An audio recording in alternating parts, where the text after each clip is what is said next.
I'd rather speak about commending the Senate on their appointment.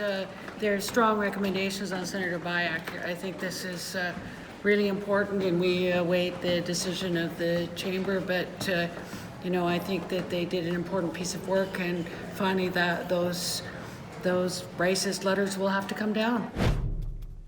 A group of senators is urging its colleagues to suspend Lynn Beyak from the upper chamber. The Ethics Committee is recommending a forced break without pay for the duration of this parliament over racist letters posted on Senator Beyak's website. The CBC's John Paul Tasker has, of course, been following the story from the very beginning. He joins us now. So explain exactly, JP, what the committee decided today. Right. So more than a month after the Senate ethics officer recommended or demanded, really, that Lynn Beyak take those racist letters down from her website, the Senate Ethics Committee is going one step further, recommending beyond just taking the letters down, she should actually be put up for suspension. They have to have a vote in the chamber to do just that, but it's looking like they have the numbers to do it.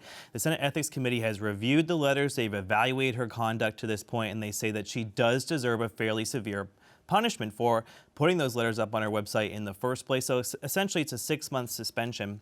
There's also a few other recommendations that are coming out of this report that was tabled today. They're ordering her to take the letters down, that she formally apologize to the Senate in writing, that she take some coursework on race relations in Canada, do that at her own expense, I should add. And if the Senate does not vote to suspend her, they're ordering the Senate administration to take the letters down regardless of what comes about from that vote. So some disappointment, though, from some folks, because they were hoping that the Senate Ethics Committee would recommend the ultimate punishment, which of course is expulsion. That is not on the table yet, I should say. And what happens next? What happens next is that does go to a vote in 5 days' time. They will mull over the Senate Ethics Committee's report. Let's just go back to how we got here in the first place, though. Let's really dig into those letters. They're pretty racist. Anyone who's read them would agree. She describes First Nations people as lazy, as inept, as too relying on government resources to carry out their daily lives, things that most people would cringe at when they read. Lynn Beyak to this point has said, though, there's nothing really shameful about these letters, that she has every right to carry out free speech, that she should be able to post whatever she wants on our taxpayer-funded website. Of course, Marie Sinclair, the former commissioner of the Truth and Reconciliation Commission, has a different view on all this because she criticized his work. Let's see what he had to say today.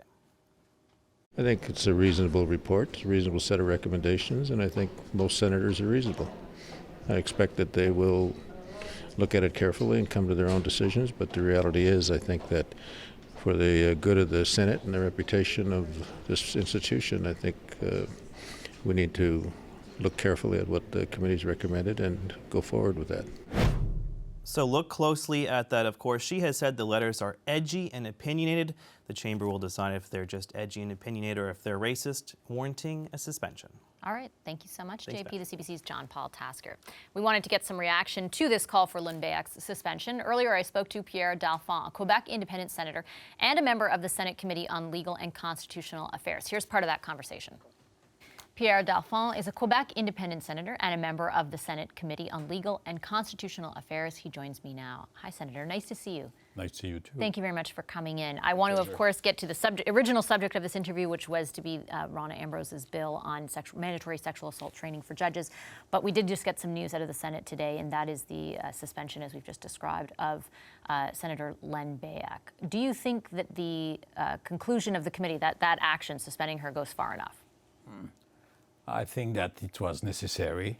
She should have complied with the Ethics Counselor report if she was in good faith. And I think that her persistent unwillingness to remove these letters, offensive letters, racist letters from her website, because she chose to put them there, she should have immediately complied with the ethic counselor about it, and she should also have said, I apologize, and I'm going to go take some courses to better educate myself about what is the history of First Nations and what about racism and what the former Chief Justice of the Supreme Court described as being a genocide. You know, these are strong words. You know, there's no way we can. There's nothing to do except to apologize and try to do reconciliation. And what she did was not at all assisting. And I think she has done something which is a dishonor for the Senate. And I'm glad to see she is suspended for the end of this Parliament.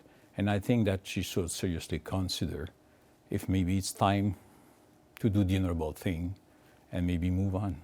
Do you think she should resign? I think time has come for that. Yeah. What about the idea, I mean, what had been discussed prior to this is, should she be expelled? And I know there are certain considerations and reasons. Do you think what she did meets that bar? Should that have been the decision?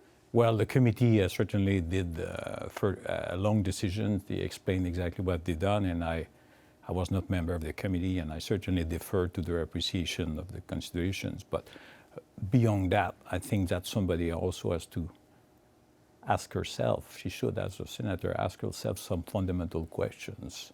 What is my contributions to the Senate, and what will be my contribution in the futures? And maybe the honorable thing is to move on. What kind of message do you think it sends if she stays around as a senator? Well, we're appointed until we're 75, and that's to guarantee independence, and this is a good thing. But it also relies on the conduct and honor. And I think it's up to her to decide what will be her future contribution to the Senate, and is it worth. If she has no more contributions to make, maybe she should consider what follows logically from that, is to resign. Otherwise, if she's going to go to this training and come back as a transformed person who can understand better the social reality of this country and wants to make her contributions, well, I believe also in rehabilitations. And she has shown no inclination to want to do that. Throughout the original report that was done, this committee report points that out. And I go back, I guess, to my original question. I know you're deferring to what the committee decided, but as senators, you know, is there a role for the Senate in kicking her out, basically, because she has not shown any inclination to say I'm sorry, to remove the letters, to get that kind of rehabilitation? Well, the committee heard from her. They reviewed the evidence that was filed with the ethic counselor. So I don't have that information, and I think the whole Senate has to defer to a large extent to the committee, because they went through an exercise that was according to the rule of law, with fair hearing and rule of justice. And I guess my previous positions is that I should defer to those that takes time to consider all the evidence, pro and cons, and make conclusions. And this is, to a certain extent, harsh conclusions, because it goes further than what the ethic counselor has been recommending. The suspensions from the Senate is of consequence. She will no longer be paid. She will no longer have access to her office and her staff. So she is kind of sent to the limbo somewhere. Yeah. And maybe it's time to decide where from the limbo she should go. Hi, I'm Vashi Capellos, host of Power in Politics. See more of our show by subscribing to the CBC News channel or click the link for another video. Thanks for watching.